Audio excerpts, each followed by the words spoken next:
ৰহাৰ ডালিমবাৰীৰ বগৰীয়ে দখল কৰিছে ৰাজ্যৰ বজাৰ। ডালিমবাৰীৰ পৰা নিতৌ কুইণ্টলে কুইণ্টলে আপেল বগৰী ৰপ্তানি হয় বিভিন্ন প্ৰান্তলৈ।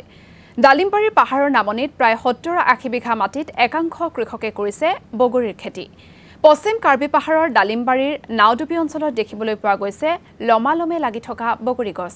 এই বগৰীৰ খেতি কৰিয়েই জীৱিকাৰ পথ উলিয়াইছে কৃষকসকলে।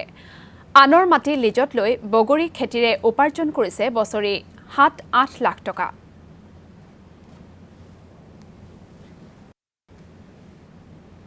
এতে ৭০ বিঘামান মাটি আছে বগৰী বাগান। আপুনি অকলে কৰিছে ৭০ বিঘা? অকলে কৰা নাই, মই 5 বিঘামান কৰিছোঁ আৰু বাকীকেইটা লগৰীয়া কেইটা কৰিছে। আৰু কি বগৰী বুলি কয় এইটো?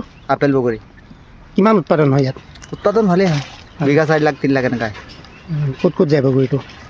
বুঢ়ীগাঁও যায়, নগাঁও যায়, এইফালে কচুৱা তিনিআলি, কামপুৰ এইবিলাকত যায়। আৰু তাৰ পৰিয়াল বঢ়িয়াকৈ চলি থাকিব পাৰি ন? চলি আৰামছে চলি আছে, টেনশ্যন নাই। এইটো 3 বছৰ হৈ গ'ল লগোৱা। এইটো গাঁওটোৰ নাম ডালিমবাৰী নাওডুবি বুলি কওঁ আমি।